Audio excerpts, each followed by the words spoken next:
Dito talaga yung ano, yan. Akala nila may problema. Kawawa naman si Joros.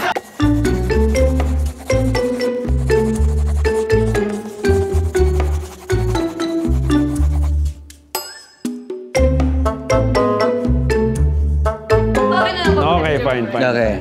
Oval yung mukha, makapal yung kilay. Bushy ba? Medyo bushy. ano? May amoy? Parang wala naman. May nunal sa kanang parte ng ilong niya, malapit sa mata. Almond shape yung mata, makapal yung yung eyelashes. Dark yung pupils. Medyo nakanganga yung bibig. Medyo magandang lalaki to. Sobrang gandang lalaki pala nito. Kaya huwag naman ako yung tarang masyadong give out. Kapag sinabi mo nga kasing sobra, parang okay. Oo. Normal yung tenga. Sa may nunal? Saan may nunal? Sa bandang ilong, sa may... dito, Chip. Yung buhok. Kasi malaking factor ang buhok sa... Spiky siya, spiky. Spiky. Hindi ko alam kung matutuwa ako dito sa drawing niya. Nag-drawing ako, nag-adjust siya. Siya yung nag-adjust. Kung ano yung dinodrawing ko, yun yung nasasabi niya. Yun. Ganun kasi ako eh, mag-ano. Hindi, syempre una, akala ko ako.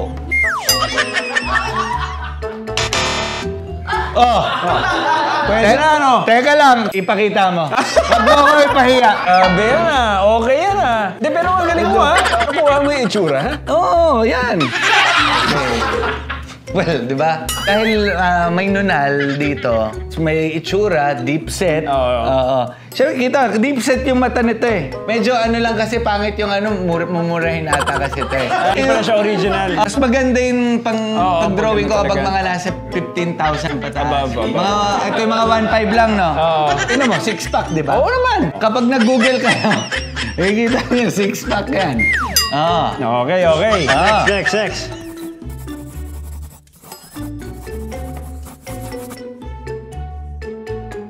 Gwapo to. Yun. Gwapo. Matangos ang ilong. Hindi halatang season. Actually. Season. Yeah, kasi mukhang bagets. Malamlam ang mata. Malamlam, ano ibig sabihin? Ito yung mga kadalasan mga bida, ganyan yung mga mata, parang malungkot. Mukhang kakakain lang niya rito ng lechon. Medyo glossy yung lips. Maganda yung jawline. Ano yung parang ano to? Ay, di pala.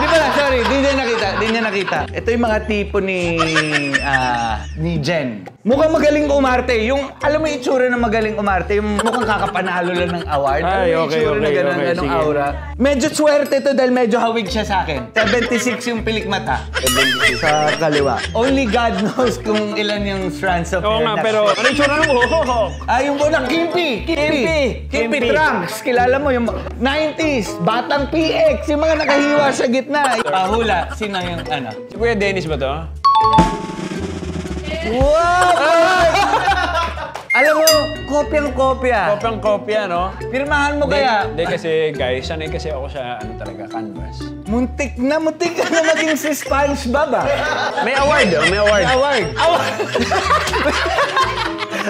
Takot na takot ka sa picture.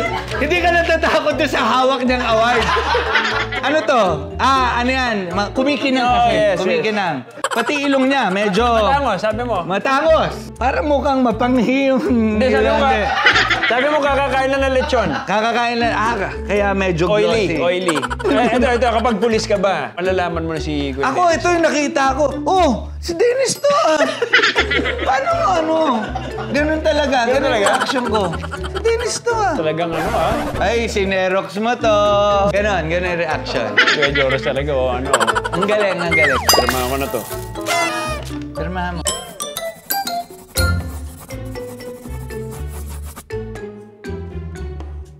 We survived the sketch challenge. Yan. Dito sa Sanggang Dikit. Kailan papalabas? June 2025, babakan niya yung mga kapuso, GMA Prime. Sanggang Dikit. For real? For life. Parang wala.